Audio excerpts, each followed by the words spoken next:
Bueno, el corazón de la sociedad de jóvenes es el tema central y son unos minutos en la que nosotros nos dedicamos a prestar mucha atención a un tema que ha sido preparado con dedicación. En el tema central de hoy vamos a escuchar a Martín. Así que invitamos a Martín a que pase y seguramente vamos a aprender muchísimo.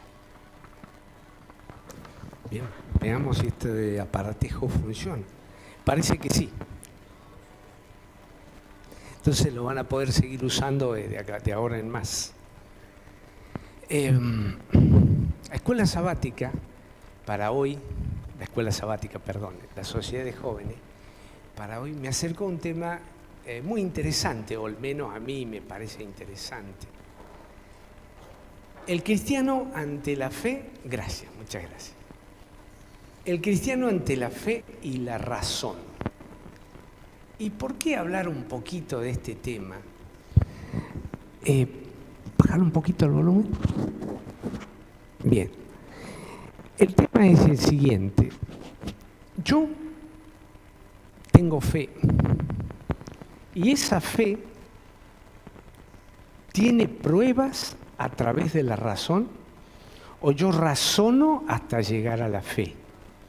Esa sería la cuestión que me planteo. Me planteo primero a mí y después la planteo a ustedes, ¿no? ¿Cuál es la relación óptima entre la razón y la fe? Escuché a muchos, a más de uno, muchos hermanos nuestros, que me dicen lo siguiente, me dicen, yo creo en Dios, entonces hablar de historia, de arqueología o de ciencia no me hace falta. ¿Ustedes creen que es necesario conocer eso? ¿Por qué creen que es necesario conocer eso? O sea, es muy simple. Dios quiere hijos que sean racionales. La fe que se muestra, de la que se habla en la Biblia, es una fe que manifiesta confianza en Dios. Pero a su vez tiene un componente racional muy importante, más allá de lo que nosotros nos podemos imaginar. Antes de comenzar con este temita, me gustaría darles 3 o 4 definiciones que son fundamentales acá. ¿Qué es la fe desde la perspectiva cristiana? No hace falta que repitamos lo que está en hebreo, pero es un acto de la voluntad que decide depositar su confianza en Dios. Voluntariamente yo decido confiar en Dios. Eso es la fe. Resumiendo un poco el total, ¿no? La fe religiosa es más fuerte que una creencia porque incluye la decisión de vivir y aún morir por nuestras convicciones. O sea, la fe, que es un tema que hablamos hasta el cansancio acá con Miguel, es una fe activa. Me lleva a hacer cosas. Esa es una definición de fe. ¿Qué es la razón? La razón es el ejercicio de la capacidad mental para comprender, examinar, discernir y aceptar un concepto o una idea. O sea, yo tengo que aceptar un concepto o una idea del mundo que me rodea, de las cosas que veo, ¿sí? Y a través de la razón hago eso. Creer. ¿Qué es creer? Es el acto mental de aceptar como real o verdadero a un concepto o a una persona. En una escuela sabática hablábamos sobre la acepción de la palabra creer, ¿no? No de que creo, que me parece, no. Creer en el sentido de que estoy creyendo. ¿Sí? Eso es a lo que se refiere con creer. Y voluntad es la capacidad y poder de escoger una creencia, un curso de acción, lo que sea. Esto, la fe, la razón, el querer y la voluntad son esas definiciones esenciales que deberíamos tener más o menos puestas en nuestro en nuestro ideario, para poder seguir adelante con la relación que hay entre fe y razón. ¿Sí? Hay toda una historia con esto, pero es muy antigua, ¿no? Hay una relación entre fe y razón que se la llama el fideísmo, no porque tenga algo que ver con fideos, sino porque se dedica exclusivamente a la fe. Dice, bueno, yo tengo fe y no me hace falta más nada. Según este artículo, minimiza totalmente a la razón el fideísmo. Y acá cuenta este artículo acerca de Tertuliano, ¿sí?, defensor de un cristianismo ante la cultura pagana de su tiempo. Bueno, acá tienen algunas citas y otras palabritas en latín que no hacen falta, pero ¿cuál era la idea? Él decía, yo creo porque es así. Y no se hacía ningún otro planteo. No se hacía ningún otro planteo. Decía, yo creo y ya está.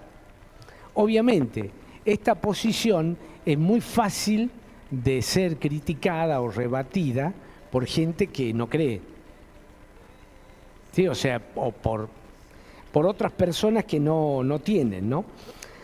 Dice, especialmente de su versión radical, el fideísmo, esta forma de ver a la razón totalmente disminuida, han señalado que la fe en Dios y en Jesucristo presupone que existe un Dios que se ha revelado a la humanidad a través de Cristo. O sea, los que critican esta postura dicen, bueno, ustedes dan por hecho esto y no hablan más que nada de esto. Cuando nosotros podemos hablar de que tenemos un Jesús histórico, hay pruebas arqueológicas de Jesús. Para los más curiosos, pueden bajar de internet los libros de Flavio Josefo, donde hay citas a Jesús y algunas de sus actividades en Nazaret. Flavio Josefo fue un contemporáneo, si bien nació poco después de Jesús, pero escribió muchas cosas muy interesantes.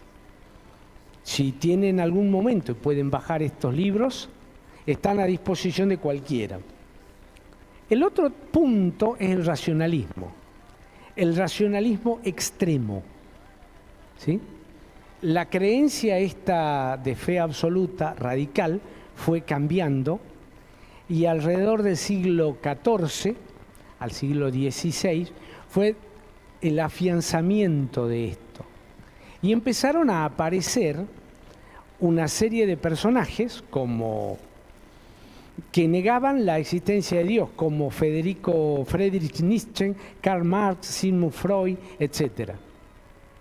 Niegan todo esto. Y lo hacen desde una perspectiva totalmente racionalista. Los racionalistas señalan que el mal existe en el mundo, pero es incompatible con un Dios poderoso. O sea, por esa razón yo no creo en dioses. Ahora, fíjense una cosa, ¿no? En un momento se creía que todo se podía explicar a través del racionalismo. Había un astrónomo griego, Ptolomeo, que él hizo toda la teoría de los círculos y unas cosas rarísimas para explicar por qué las estrellas se mueven en el cielo.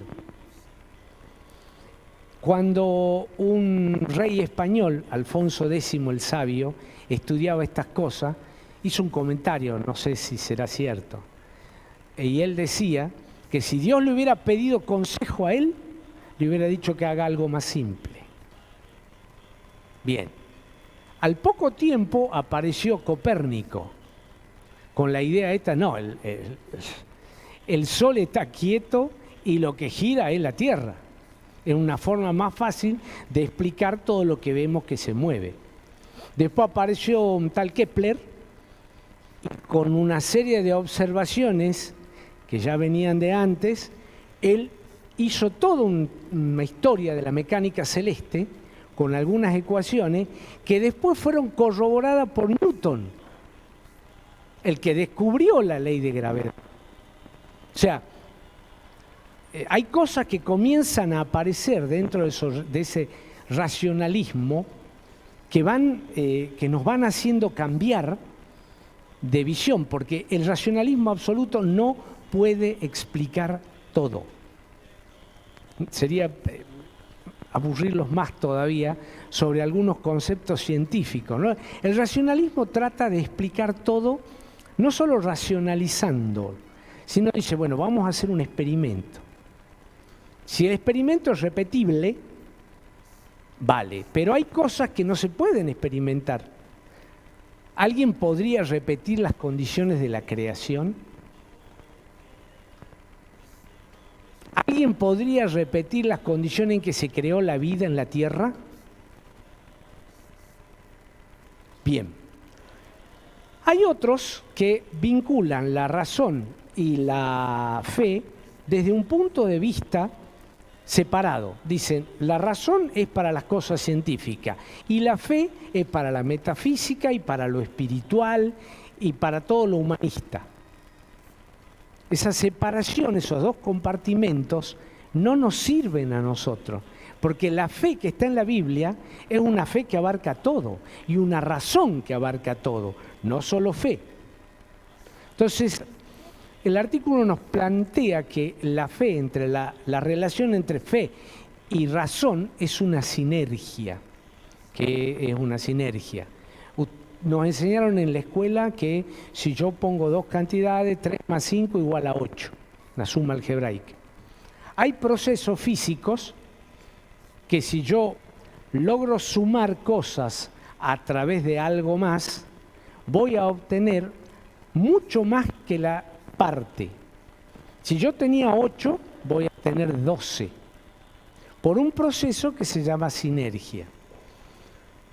Uno de los, así como dato, ¿no? que sé que lo usaron para analizar, hablando de sinergia, es el rayo láser. Tiene un comportamiento muy curioso cómo se genera. Sería muy aburrido hablar, pero es muy curioso y es una sinergia eso. Bueno, la fe y la razón son una sinergia. Y todos, por lo menos, han oído hablar de lo que significa esa luz tan poderosa y las aplicaciones que tiene. ¿Sí? Esa es la fe y la razón desde la perspectiva bíblica. Yo sé que este es un tema que se pone a veces muy complejo y muy aburrido, ¿no?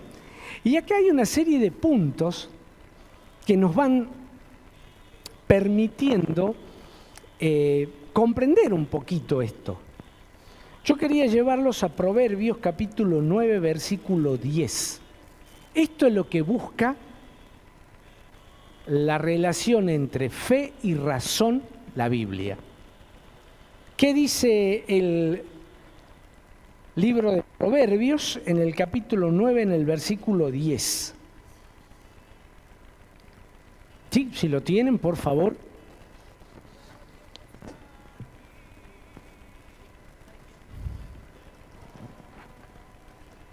El temor de Jehová es el principio de la sabiduría. Nosotros buscamos sabiduría.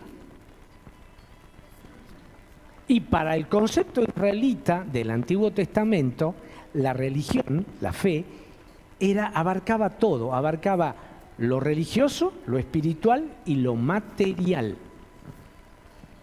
A medida que fue pasando el tiempo, cuando llegamos al Nuevo Testamento, la cual la situación era muy distinta. Ya tenemos una cultura judía que estaba fuertemente influenciado por lo griego, por lo romano y por todo lo que habían pasado en Babilonia, ¿recuerdan? Las 12 tribus ya habían sido llevadas cautivas por los asirios, no habían vuelto, ¿sí? Entonces era un mundo diferente. Y en estas sectas judías, que se nombran muy bien en los evangelios, tenemos los saduceos, los fariseos, los celotes, y había otros más, ¿sí? Ellos iban aplicando algunas cosas a lo que podían o a lo que creían, lo que podían hacer y lo que creían. Los celotes eran los extremistas. Ellos creían que a través de la violencia podían alcanzar la liberación de su pueblo. Los fariseos Ellos creían que a través de las obras iban a poder reconquistar el favor de Dios. Y tenían todo un bagaje de creencias espirituales. Los saduceos, ellos eran mucho más materialistas que los fariseos. Entonces había ahí todo un mosaico de cosas, ¿no?, muy interesantes para analizarlas, pero claro, nos llevaría demasiado tiempo. Acá enumeró 6 puntos nada más, vamos a ver lo mínimo, con respecto a lo que nos dice la Biblia entre fe y razón. El Espíritu Santo, 1, despierta la fe, pero ilumina la razón. Miren qué interesante, despierta la fe, pero ilumina la razón. La fe debe ejercitarse y desarrollarse durante toda la vida. Toda la vida tenemos que desarrollar y ejercitar la fe. De paso les hago una pregunta. ¿Cuál es la actividad que el ser humano hace más a menudo? ¿Qué es lo que más hacemos? Más que respirar. Pensar. Nuestra cabeza nunca deja de funcionar. Y ahí es donde tenemos que tener razón también, ¿no? Ahí es donde está la razón. Ese pensamiento continuo también tiene que estar acompañado por una fe durante toda la vida, dice. Dios apela a la razón humana porque la valora. Génesis dice, ¿cómo dice que fue creado el hombre?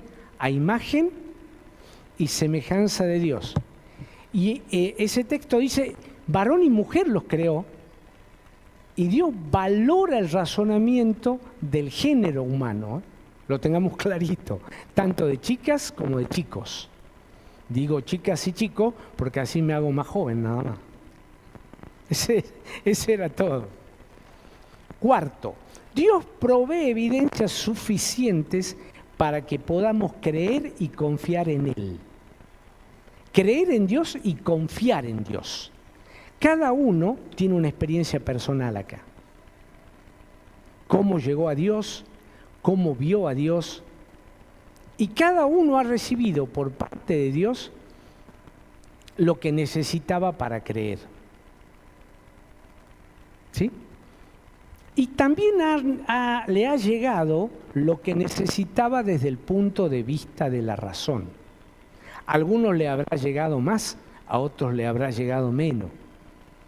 ¿Sí? Pero a todos nos ha dado eso. Dios nos ofrece además una clara orientación para la vida, pero respeta nuestras decisiones. Nos da fe, nos da razón y nos dice, miren, este es el camino. Ahora, yo decido qué camino voy a tomar, el de la izquierda o el de la derecha. Y Dios no se va a meter en mi decisión. Y por último, tanto la fe como la razón son necesarias en la vida y el testimonio del creyente. ¿Sí?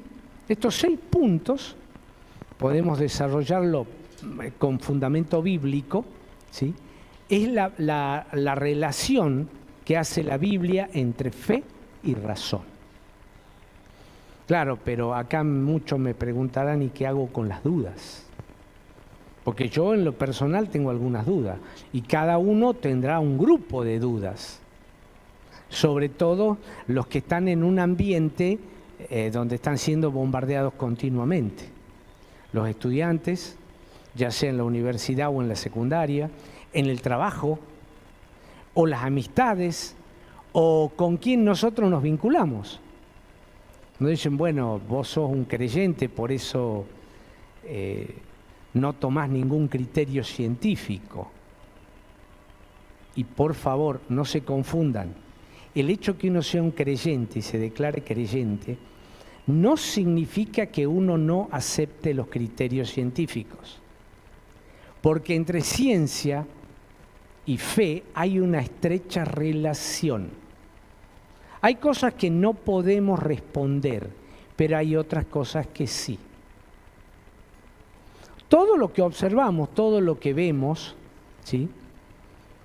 El mundo este que nos rodea, ya desde la época de los griegos o anteriores, trataban de explicarse cosas. Les cuento un detalle que a lo mejor lo sabían. Aristóteles, un pensador griego, estaba pensando, qué sé yo qué estaría pensando. Entonces él desarrolló toda una teoría acerca de algunos conceptos físicos, lo que después se conoció como física aristotélica. ¿Qué era una de las cosas que decía Aristóteles? Aristóteles decía que si yo tenía un objeto muy pesado y otro liviano, el que era más pesado iba a caer más rápido hacia la tierra y el que era más liviano iba a ser más lento. Esa era la afirmación aristotélica y se respetó como una verdad absoluta hasta la época de Galileo. Y a Galileo casi le cortan la cabeza por decir lo que dijo. Entonces Galileo dijo, bueno, vamos a ver si es cierto lo que dice Aristóteles. La leyenda dice que se subió a la torre de Pisa, tenía una pelota de un determinado volumen hecha de plomo y otra pelota hecha de madera. Cuando llegó a ese lugar le dijo al ayudante que tirase las dos pelotas. Y estaban ahí todos los testigos. Llegaron al mismo tiempo llegaron al piso. Sin hacer ningún experimento, un científico respetado como Aristóteles, durante siglos mantuvo una teoría totalmente equivocada. Los mismos científicos, lo que hacen el origen de la ciencia, el estudio de la ciencia, lo que hacen epistemología, dicen que la ciencia es algo que debe ir cambiando continuamente. Entonces aparecen algunas ideas centrales, que ellos le llaman paradigma, y se agarran de ahí. Entonces continúan con esos conceptos, aplicándolos a todo lo que a ellos les interesa, ¿sí? Pero a veces, yo diría que la mayoría de las veces, no consideran que son solo modelos. ¿Sí? Alguien puede venir y me puede decir, mira, la creación del universo se hizo de esta manera.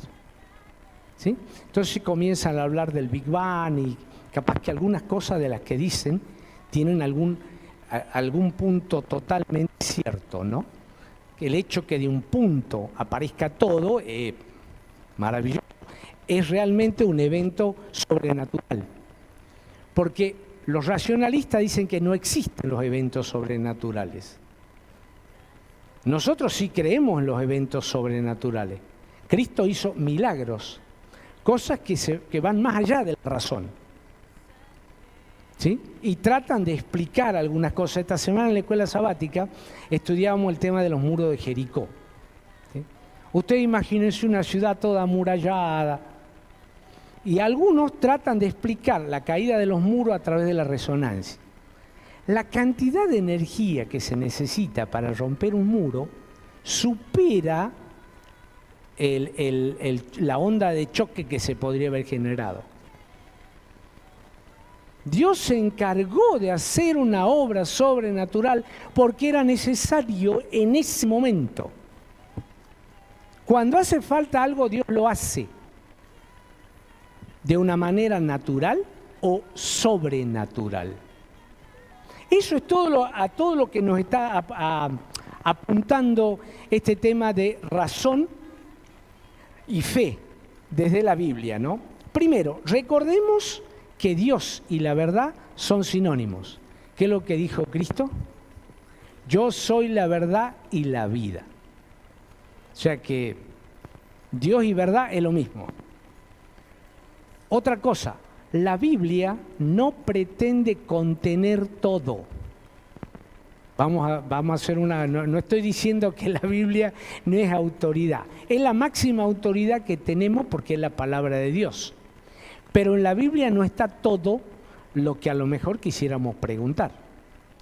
Porque Dios consideró que esto es lo que necesitamos. Entonces, esto es lo que necesitamos, lo usemos. Pero nos dejó otro libro, la naturaleza, y nos dejó otra herramienta, nuestra razón, que vamos sumando cosas a lo que ya nos está mostrando la Biblia. A través del estudio, a través de muchas cosas. Yo tuve la suerte de, en una época hice de todo un poco yo, ¿no? Yo trabajaba en un laboratorio con un hombre de esos exóticos que hacía datación de edades de piedras. Ellos le llaman datación radiométrica. Hay varios métodos. Está el método del carbono 14, potasio argón, rubidio estroncio, del uranio. Se usa para otras dataciones más chicas el tritio, que es el agua más pesada que la pesada, etc. Yo tuve oportunidad de trabajar en todas estas cosas y ver en vivo y en directo cuáles eran las hipótesis con las cuales se determinaba la edad de algo. Y les puedo asegurar que lo que yo vi es que ellos plantean un modelo, ¿sí? Y ajustan las variables para que su modelo se cumpla. Ojo, tiene muchas situaciones complejas ahí en el medio que no son ciertas. Una de las más fuertes son las condiciones de contorno. Con el carbono 14, que es para edades más cortas, es muy fácil de verlo. Con lo otro es un poco más teórico, hay que ahondar un poquito, ¿no? Pero en el carbono 14, hay un proceso por el cual naturalmente todos nosotros consumimos o lo incorporamos a ese producto a nuestro cuerpo. Plantas, animales, humanos, etc. Cuando morimos, dejamos de absorberlo, entonces lo vamos perdiendo, porque tiene una vida media de 5.000 años. Cada 5.000 años la mitad se fue. ¿Sí? Entonces, para decir, yo tomo esta muestra de acá, le hago el análisis. En Buenos Aires hacían análisis de ese tipo, en Tucumán se obtenía muestras, yo estuve trabajando en esos lugares. Para decir, esta muestra tiene 10.000 años de antigüedad. Yo estoy partiendo de una serie de hipótesis, escuchen esto, hipótesis, y son importantes tener en cuenta. Primero, que en todo el mundo, todas las plantas, los animales y las personas tenían la misma cantidad de ese producto. Y ese producto no está en la naturaleza. Ese producto se hace por los rayos cósmicos. Y en distintos lugares del planeta tiene distinta intensidad. Después han descubierto, a través de las barras estas que han sacado del hielo, que hay temporadas en la Tierra que han tenido más o menos de este producto. Entonces hay tablas para empezar a corregir esto. No es lo mismo que yo saqué un pedazo de madera de una tumba de Egipto que otra cosa que haya sacado de otro lado. Es muy curioso porque las diferencias son abismales. Le dicen esto tiene, no sé, 100.000 años, suponete, con carbono 14, que son edades más cortas, y tiene 10 veces menos o 20 veces menos. Cuidado, que hasta los mismos científicos reconocen. Lo que pasa es que de alguna de esas cosas no se quiere hablar. Cuando pudieron fabricar moléculas orgánicas a partir de determinados productos químicos puestos en una atmósfera de nitrógeno y otras cosas, con una chispa eléctrica, obtuvieron algunos aminoácidos, que son las bases para hacer proteína, que son un verdadero complicación. La proteína es algo increíble, maravilloso, fabuloso, que solo una mente superior la puede hacer. No hablemos del ADN y de esas cosas. Cuando fabricaron eso, ¿sí?, colocaron eso en una botella, le prendieron, le dejaron ahí encendido y estuvo encendido más de 10 años. Nunca se pudo pasar a un nivel mayor de complejidad. No se pudo pasar. O sea, ellos tienen un modelo, dicen, nosotros evolucionamos de lo inorgánico a lo orgánico. Hasta ahora ese modelo no ha sido demostrado. Otra de las cosas que se habla es del fijismo, el fijismo de Darwin, y hay un montón de cosas que con el tiempo se han ido aclarando. La razón, la misma razón de los científicos ha ido mostrando cosas. Pero hay una fuerte postura a no aceptar a nuestro Dios como creador y a utilizar estas cosas en contra de la fe. ¿Sí? Fe y razón tienen que estar juntas. ¿Sí? Fe y razón deben estar juntas. Tenemos que aceptar que el quehacer científico explora apenas una parte de la realidad total. Yo creo que todos han oído hablar acá, todos, hasta los más chiquititos, de la física cuántica y la presentan como una cosa extrañísima. Y en realidad es muy extraña. Todo lo que nosotros vemos acá, ahora, en este momento, en nuestra casa, en nuestra vida y lo que hemos visto en nuestros últimos años, no tiene nada que ver con el mundo de lo muy chiquitito. Cuando ustedes entran a ese mundo, todo lo que estaban acostumbrados a ver cambia. Es maravilloso. Y eso es lo que permite que este universo se sostenga como se sostiene. Y es porque hay una mente inteligente detrás de esto. Bueno, todas esas cosas nos pueden acercar fe y razón. Respetemos lo que pueda decir la otra persona, esté donde esté, con la creencia que tenga. Pero cuidemos nuestra fe y nuestra razón. Como cristiano, se nos invita a amar a Dios con nuestra mente y también con nuestra voluntad, integrando las demandas de nuestra fe y de nuestro intelecto.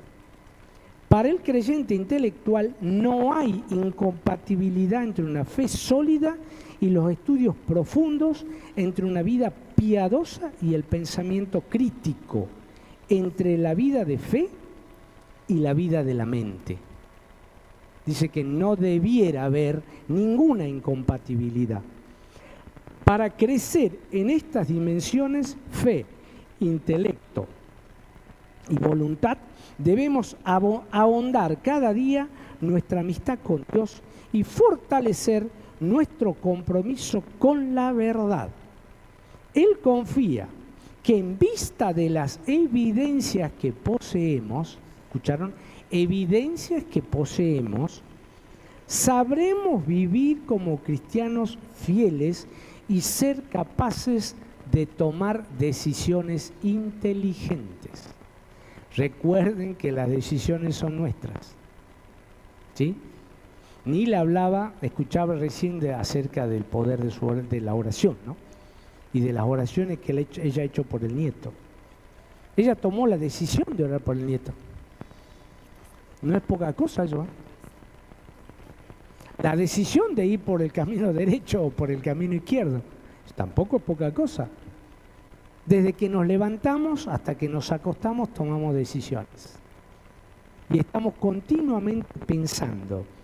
Recuerden, debemos ahondar cada día nuestra amistad con Dios y fortalecer nuestro compromiso con la verdad.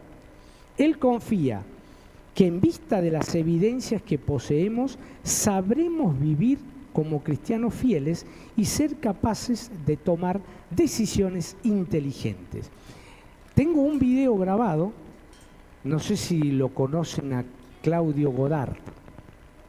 No hace mucho ha dado una serie de 10 episodios en la UAP. Además ha sido conferencista y otros. Es un poquito largo, pero yo les muestro nada más que el principio. Después, si lo quieren seguir viendo en casa, lo pueden hacer.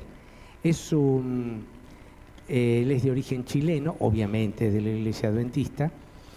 Él vive en Australia, es ingeniero mecánico, ha trabajado en el ambiente de la minería y se ha dedicado a full al tema del creacionismo. Obviamente él lo plantea como un modelo y dice: yo tengo todas estas pruebas que la razón me hace pensar que mi fe es cierta. ¿Sí?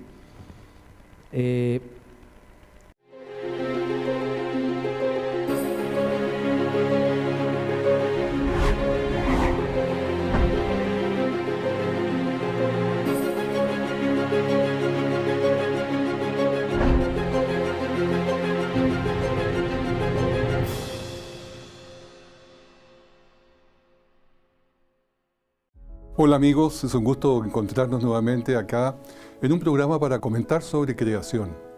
Hoy día vamos a ver un tema que se llama Para que fuese habitada la creó.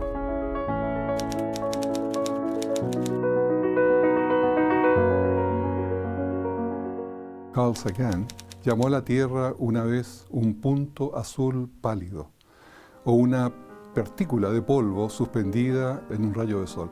Esto, hermanos, queriendo decir cuando un rayo de sol sale por la ventana y uno puede ver ahí las partículas, así comparado a la Tierra.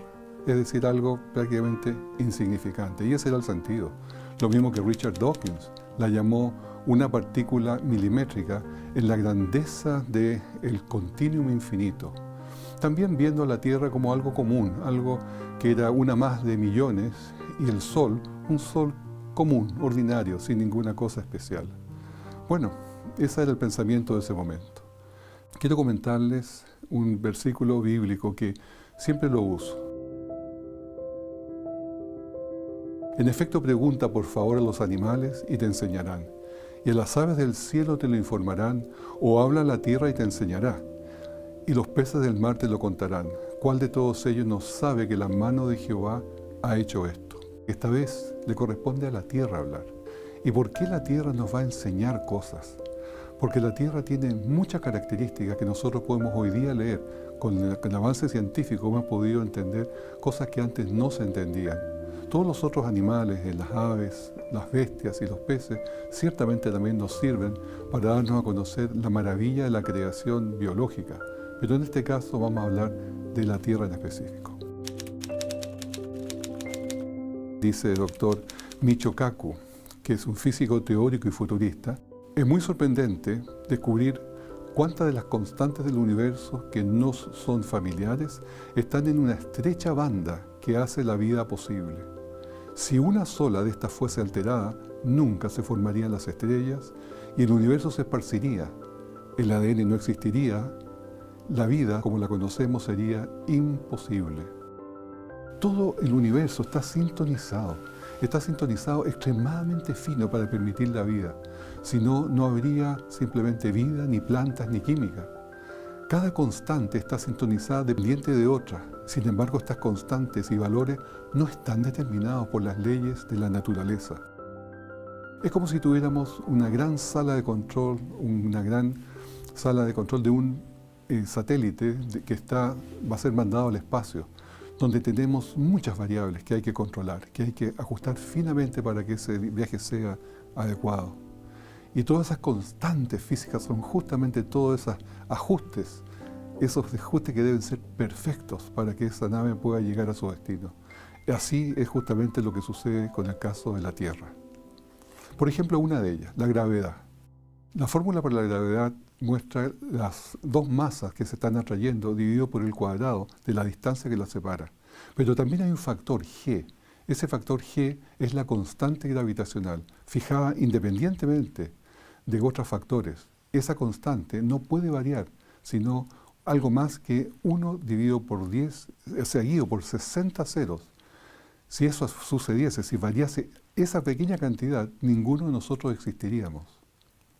Hay un físico de la Universidad de Oxford llamado David Deutsch. Si alguien dice no estar sorprendido por las características que tiene el universo, está enterrando su cabeza en la arena. Estos atributos especiales son sorprendentes y poco esperables. También Stephen Hawking, quien ya pasó al descanso, físico teórico conocido por todo el mundo inglés, él dijo en un momento, pese a su ateísmo, pese a no creer en Dios, el hecho sorprendente es que los valores de estos números parecen haber sido ajustados finamente para así hacer posible el desarrollo de la vida. También el doctor Paul Davies, físico, receptor del premio Templeton, que es el premio Nobel para los físicos, él dijo en una ocasión, para mí hay una poderosa evidencia que hay algo detrás de todo esto. Parece como si alguien ha ajustado finamente los números de la naturaleza para hacer el universo. La impresión de diseño es abismante. Hay un artículo que se publicó en el Wall Street Journal el 25 de diciembre de 2014. Esto lo escribió Eric Metaxas, que es bien conocido, escritor de artículos técnicos y científicos. Y se titulaba La ciencia cada vez se inclina por apoyar el caso de Dios. Desde entonces, este artículo ha sido compartido por más de 600.000 veces en Facebook y con más de 9.250 comentarios, haciéndose el artículo más popular en la historia del Wall Street Journal. 53 años atrás, dice, en 1966, Time Magazine declaraba en su portada, ¿ha muerto Dios? ¿Is God dead? Y muchos habían aceptado que Dios estaba obsoleto en ese tiempo, que a medida que la ciencia progresaba, había menos necesidad de un Dios para explicar el universo. Ese mismo año, el astrónomo Carl Sagan anunciaba que habían dos importantes criterios para que un planeta sustentara esa vida. Primero, tener el tipo correcto de estrella, o Sol en nuestro caso, y estar a una distancia correcta de la estrella. Esto permitiría, según su cálculo, un septillón de planetas que pudieran sustentar la vida en este universo. Y así, a consecuencia de eso, se estableció un sistema para buscar inteligencia extraterrestre llamado SETI. Los científicos escucharon el universo por señales que asemejaran a un código inteligente. Del cielo se escuchan muchas señales electromagnéticas, pero no todas ellas son habitualmente naturales. Por lo tanto, no tienen un sentido, no tienen un código. Pasaron años y el silencio del universo fue absoluto. Y el Congreso de Estados Unidos finalmente quitó los fondos en 1993. Pero la escucha continuó, porque se tomaron fondos privados y se escuchó hasta el 2014. Habían descubierto hasta ese momento nada, absolutamente nada. Se ocupó para esto el radiotelescopio Arecibo, que se encuentra en Puerto Rico. Los rumores que Dios había muerto eran muy prematuros. A medida que nuestro conocimiento del universo fue aumentando, quedó claro que había muchos más factores necesarios para la vida. Los dos parámetros que Sagan hizo necesarios para sustentar la vida crecieron a 20, después a 30, después a 50. Y hoy día son más de 200 parámetros conocidos para que un planeta sustente la vida. Cada uno de esos parámetros debe ser perfectamente cumplido. Las condiciones deben ser perfectamente cumplidas, o si no, todo el sistema se derrumba. La dificultad de mantener vida, por lo tanto, es muy grande. ¿Podría cada uno de estos 200 parámetros o condiciones haberse creado por accidente, por casualidad, por azar? Esto requiere de más fe que asumir que una inteligencia creó estas condiciones perfectas para vivir. Esta posibilidad es como tirar una moneda, lanzar una moneda al aire y sacar cara 10 trillones de veces seguidas. ¿Acaso sería esto posible? ¿Podría haber vida en otro lugar del universo? Entonces nos preguntaremos, bueno, si es porque las cosas se creen en forma casual, no. Pero si Dios hubiese creado sobrenaturalmente esas 200 condiciones para la vida excepcionales en otros planetas, por supuesto que sí. Pero que se den estas en forma aleatoria y casual en otra parte del universo no es posible. Isaías 45, 18 por algo nos decía, porque así dijo Jehová, que creó los cielos, Él es Dios, el que formó la tierra, el que la hizo y la compuso, no la creó en vano, para que fuese habitada la creó. Yo soy Jehová y no hay otro. Vemos aquí claramente un propósito de haber creado esta tierra, diferente a las otras. Vamos a ver entonces por qué la Tierra, el planeta Tierra, es especial. Si nosotros nos ponemos al lado, la Tierra al lado de Venus, podremos ver que son prácticamente planetas gemelos, es decir, son hermanos. Son prácticamente del mismo tamaño y están bastante cerca uno de otro. Y cuando los comparamos, empezamos a ver diferencias que son abismantes.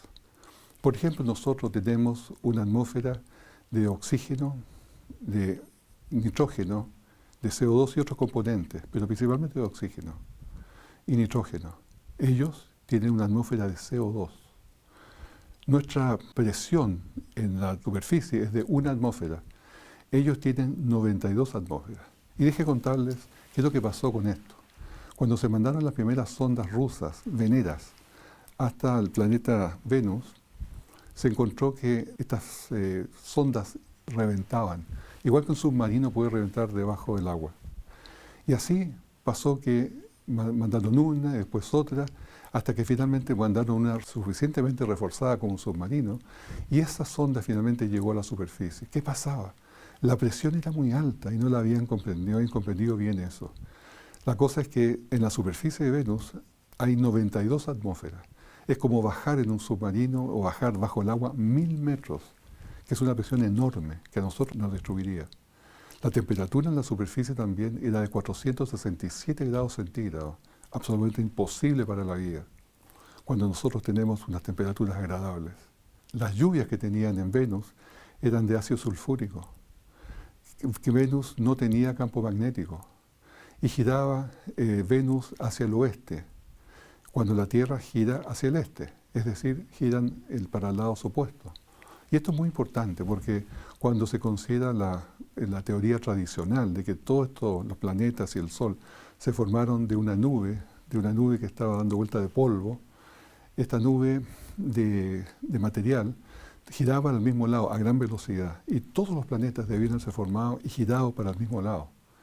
Pero esto no sucede así, simplemente la teoría nebular no funciona aquí, porque están girando para lados opuestos. Bueno, ¿y qué tenemos como resultado entonces? Un gran contraste en propósito y vida con Venus, porque la Tierra fue creada para ser habitada. Como vemos allí esa escena, es un hermoso paisaje donde nosotros podemos vivir, donde la vida se sustenta.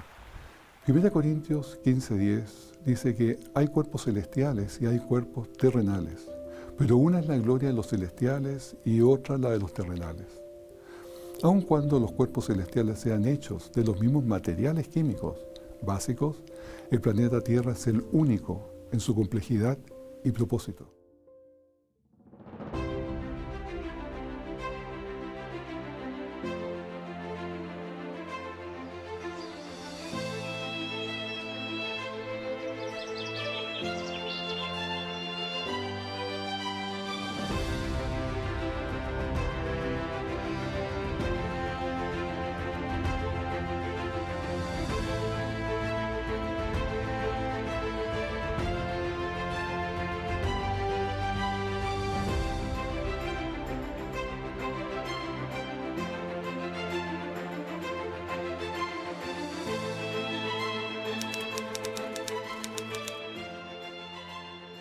Nosotros tenemos una órbita casi circular, es levemente excéntrica, pero si lo comparamos nosotros con los otros planetas, nuestra órbita es bastante bien ubicada en el lugar que se llama el Goldilocks, o la zona habitable de este Sol, de nuestro sistema solar.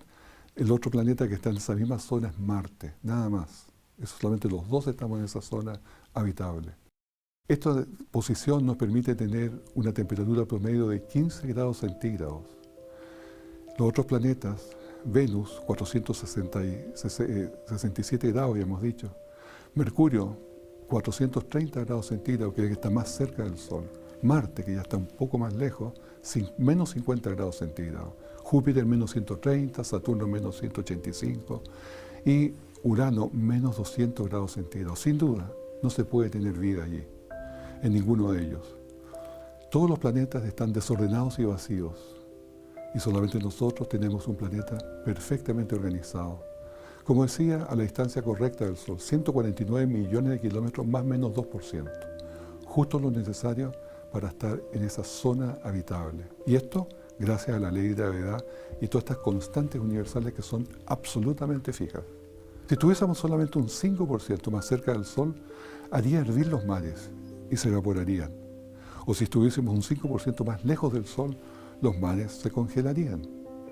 Y la rotación necesaria que tiene la Tierra es de 24 horas, más o menos, que gira una vuelta en su... Si fuera la rotación más lenta, se calentaría demasiado un lado de la Tierra y el otro se enfriaría mucho. O lo contrario, si fuese más rápida a las 24 horas, esto impondría vientos que volaría todo por el aire y sería difícil mantenerse de pie.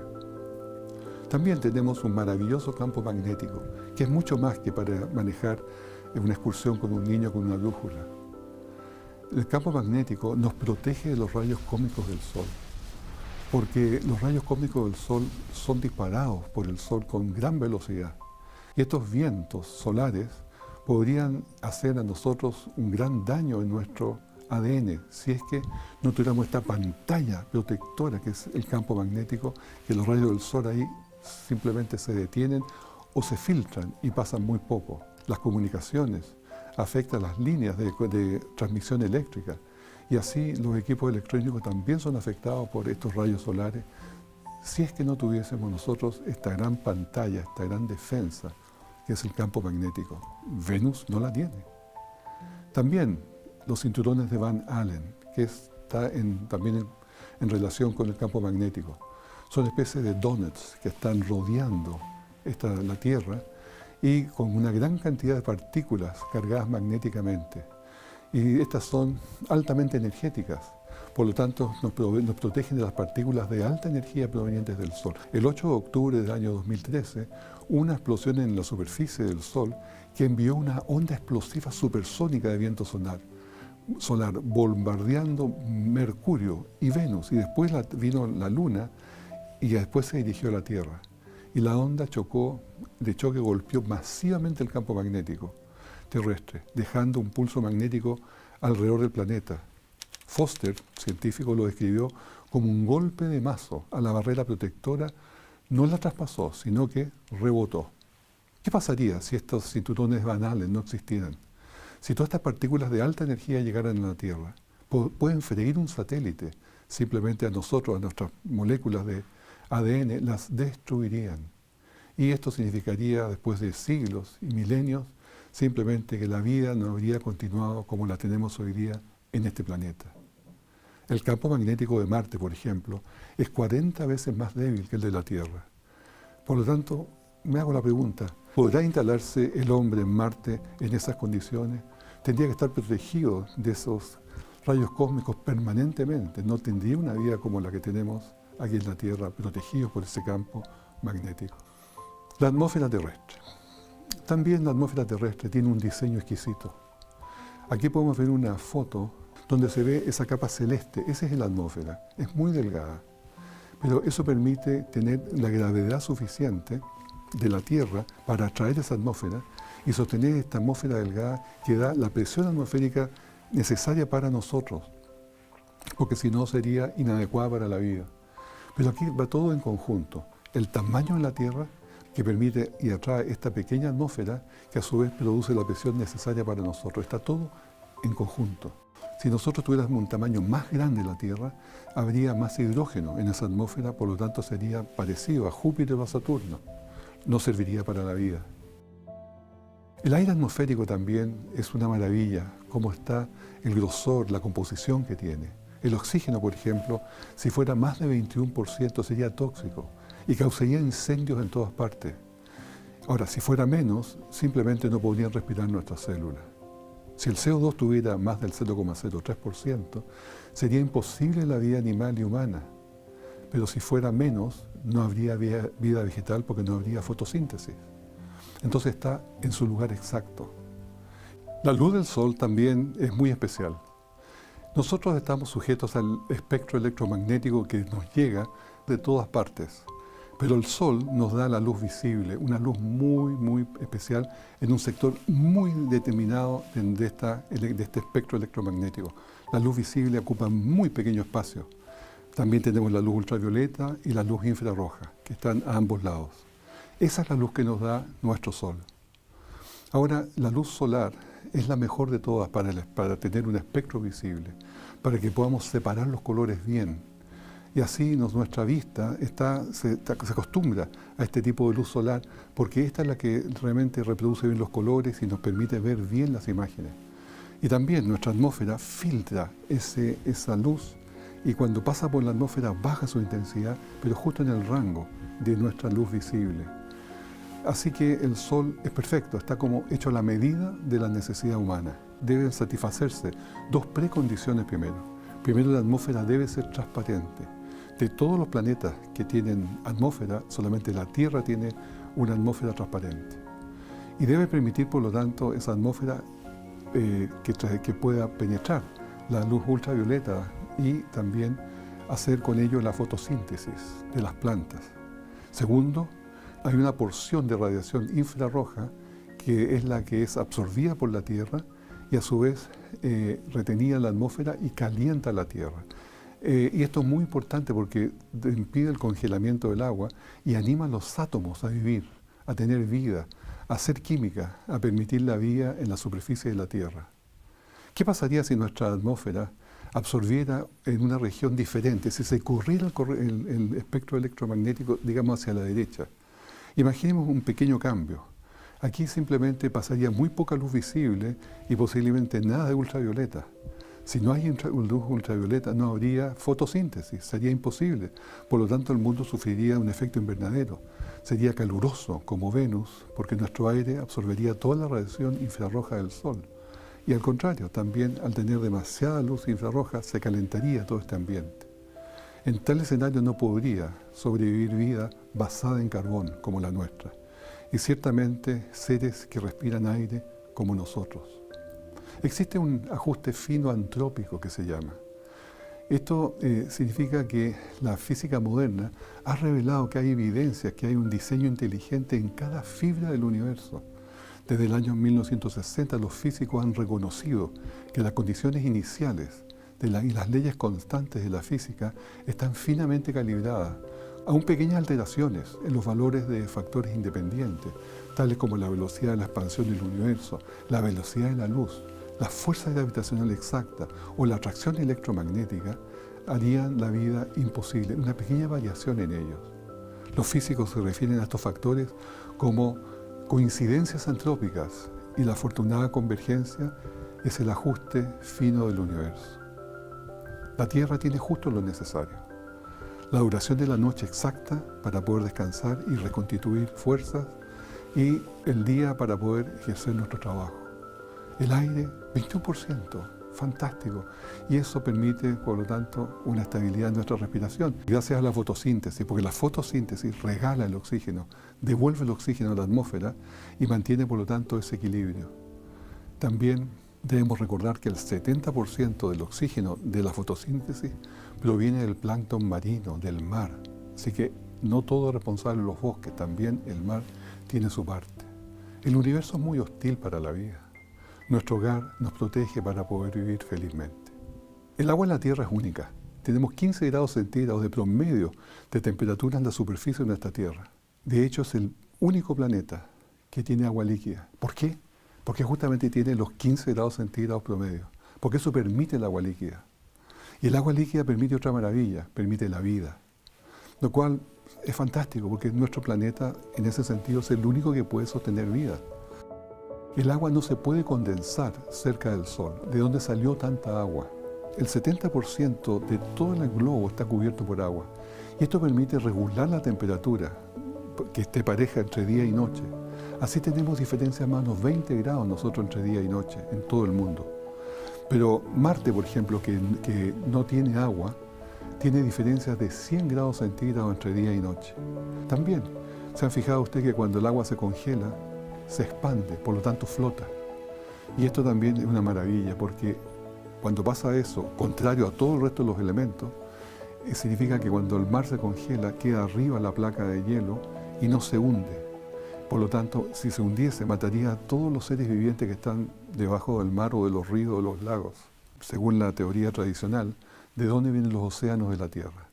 Se supone que nuestro planeta no puede tener agua en forma natural. Por lo tanto, la teoría más popular que se ha dicho es que vino por impacto de cometas, millones de cometas que llegaron y asteroides que chocaron contra la Tierra y traían hielo y por lo tanto se transformó en agua. Hasta que se envió una sonda especial llamada Rosetta. Lo que se encontró en este cometa Churyumov fue que con una sonda se midió su hielo y el contenido que tenía ese hielo, esa agua que contenía allí, la tasa del isótopo deuterio hidrógeno era más de 3 veces que el agua de la Tierra. Es decir, este valor tan alto leído es el más alto de todo el sistema solar. Por lo tanto, es muy improbable de que cometas como el Churyumov hayan sido los responsables del agua terrestre. Otro hecho que también es bastante desconocido y es muy importante es cómo la atmósfera protege el agua de la Tierra. ¿Por qué el agua no se escapa al universo? ¿Por qué el agua no se va para afuera? Y hay una explicación bastante interesante. El buen tamaño de la Tierra, la suficiente gravedad que tiene, soporta muchos gases que no se arranquen, pero hay otros que se van. Por ejemplo, el helio, el hidrógeno o el oxígeno en sí mismo también son arrastrados por los vientos solares y se van. Pero el agua no, porque pese a que el agua no es natural en este planeta ni en ningún otro, este planeta tiene la posibilidad de atraparlo. Y con una fórmula, ozono y frío, son las formas como esta agua es retenida en esta Tierra. Y déjenme decirles que la Tierra es el único planeta conocido en el universo, conocido, que tiene agua.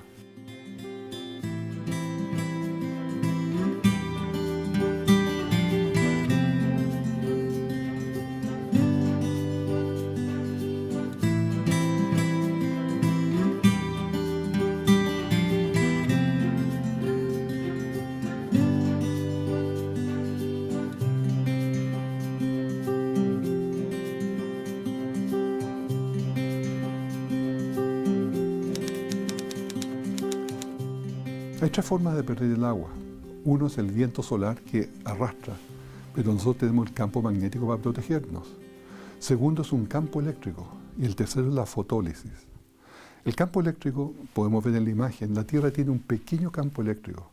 No así Venus, que tiene 5 a 10 veces más campo eléctrico que nosotros. Ese campo eléctrico destruye el agua. Y así el oxígeno se separa del hidrógeno y sale para afuera.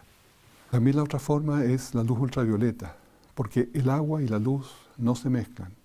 Por lo tanto, nosotros cuando tenemos la luz ultravioleta golpeando el agua, la separa en sus elementos básicos, hidrógeno y oxígeno. Y así tienden a irse porque ya son más livianos. Pero aquí se forma una trampa de agua. Y les explico. Como el agua va siendo destruida, ese oxígeno es tomado por la rayos ultravioleta y son separados. Pero un poco más arriba se unen con otra molécula de O2 y se forma O3, que es el ozono. Y el ozono absorbe prácticamente el 99% de la luz ultravioleta. Se forma esa capa en la posición exacta y el ozono absorbe más luz ultravioleta y no permite que rompa más moléculas de agua y se mantiene protegiendo, que no le llegue, por lo tanto, la luz ultravioleta a esa agua que está subiendo. Y se produce un balance virtuoso. Primero, el agua es atrapada por el frío.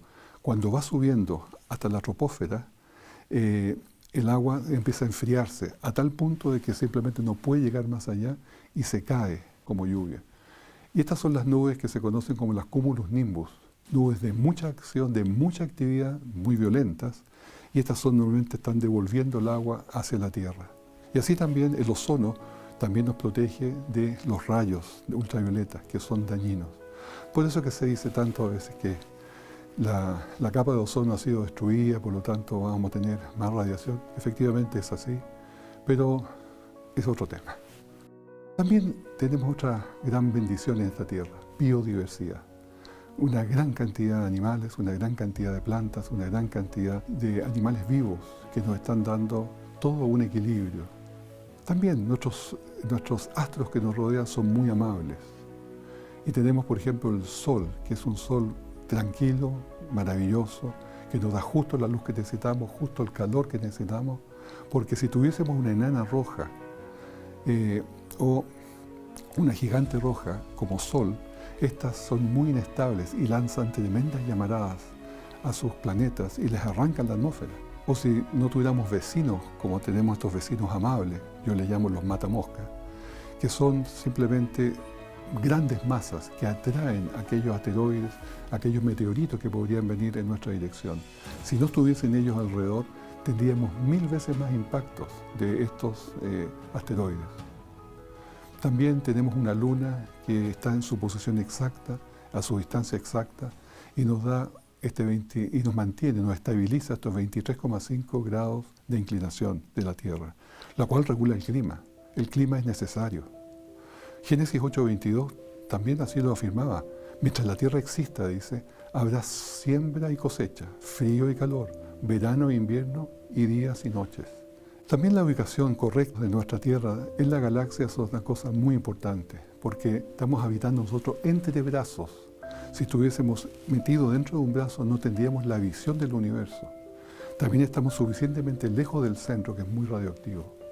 Así tenemos una posición en nuestra Vía Láctea maravillosa. En la foto también podemos ver algunos de los brazos que son vecinos a nosotros en la Vía Láctea. Es decir, todos los elementos que estamos hablando trabajan todos en conjunto para poder hacer la vida posible. Y cada uno de ellos es importante. Es como este engranaje que muestro allí, donde la luz ultravioleta, la luz visible, el campo magnético, el calor, la gravedad, el nitrógeno, el agua, todo van funcionando a una para permitir la vida humana y la vida de los animales y de las plantas. Porque los cielos cuentan la gloria de Dios y el firmamento anuncia la obra de sus manos. Los exoplanetas, quería contarle un poco de esto porque hay muchos que piensan de que tal como en la Tierra se creó la vida en forma sola, simplemente por evolución, por lo que fuera, también esto puede haber sucedido en todos los otros planetas que tengan condiciones favorables. Por lo tanto, se está buscando que tengan agua. Así que ese es el empeño que tienen las agencias del espacio. El telescopio Kepler cumplió esta función hasta hace muy poco. Ya se jubiló, estaba muy viejo, pero alcanzó a descubrir más o menos 4.000 planetas o exoplanetas confirmados. Y ahora se envió el telescopio TESS para que lo reemplazara. ¿Qué han encontrado? Como dije, 4.000 planetas, exoplanetas confirmados dentro de nuestro vecindario de la Vía Láctea. Esto no es en otras galaxias ni en otras partes del universo. Es nuestro vecindario solamente que han podido llegar. Pero allí, como digo, han podido encontrar 4.000. De esas 4.000, las que vemos en la imagen, todas las que están en rojo son demasiado calientes. Todas las que están en azul son demasiado frías, planetas muy fríos. Los que están en verde serían adecuados, pero la mayoría son demasiado grandes para sostener agua, para tener vida. Así que eso deja restringido al cuadro que está arriba la posibilidad que ellos puede haber vida allí. Hace un poco tiempo atrás, un par de años atrás, se hizo mucha propaganda por un sistema que se llamaba el TRAPPIST-1, donde se decía que había un sol, que era una enana roja realmente, que tenía 7 planetas, de los cuales 3 estaban en la zona habitable. Y se hizo bastante publicidad. El Sol está ahí en la imagen, el TRAPPIST-1, el pequeño Sol está ahí al lado, que es del tamaño de Júpiter, bastante pequeño. Y se dijo que NASA había encontrado a 39 años luz un nuevo sistema compuesto por 7 planetas y que había una posibilidad de que ellos tuvieran agua líquida. Y decía que esto responde a la pregunta si estamos solos. Además decía dentro de su propaganda que probablemente estos serían habitables. Y también dijo que estas condiciones son sorprendentemente similares a la Tierra y puede cambiar la historia de la humanidad. Pero habían cosas que no se decían. Por ejemplo, de que la estrella era una enana roja. Esa enana roja es muy inestable, por lo tanto puede arrancarle la atmósfera a sus planetas. Segundo, era del tamaño de Júpiter, muy pequeña. Tercero, estos planetas estaban muy cerca, girando muy cerca de la estrella. Tenían órbitas muy rápidas, 1,5 días, 2,4 días y 12 días terrestres para girar alrededor de esa estrella. Y esto significaba que están siempre mirando con la misma cara a esa estrella. Y eso significa que esa cara es la que se calienta y la otra no está sumamente fría. Es decir, no estaban dadas las condiciones para la vida. Y así, cuando se trató de poner todas estas condiciones como que eran similares a la Tierra, estaban bien lejos de serla, no podían soportar la vida. También uno se pregunta, ¿por qué hacen tanto empeño en buscar planetas con agua líquida? Cuando para crearse la vida, para que se unan aminoácidos y formen proteínas, existe un problema que se llama la hidrólisis. Si hay agua presente, no se van a juntar los aminoácidos para formar proteínas. Sin embargo, sin agua se pueden formar, pero para poder sostener la vida posteriormente es indispensable el agua. Entonces es una tremenda paradoja. No se necesita para formar, pero sí necesita para conservar. Y esa es una cosa que no se puede contestar. El doctor Guillermo González, que es un astrobiólogo, escribió un libro sobre este planeta privilegiado. Y decía que la posibilidad de un planeta con estas características de la Tierra para la vida es 1 en 10 elevado a la 15 potencia. Esa es la posibilidad que existan otros planetas iguales. La Tierra gira en su eje en 23 horas, 56 minutos y 4 segundos. ¿Por qué? Porque el Sol se va moviendo. Por lo tanto, la Tierra da la vuelta y tiene que dar 1 grado más, 361 grados, para llegar nuevamente al mismo punto del Sol, porque el Sol se ha movido. Esa es la razón porque girar en su eje son solamente 23 horas, 56 minutos y 4 segundos. Y además no estamos detenidos, nuestra Tierra va girando en su eje y en el Ecuador gira a 1670 kilómetros por hora. La Tierra a su vez va rotando alrededor del Sol a 107.000 kilómetros por hora.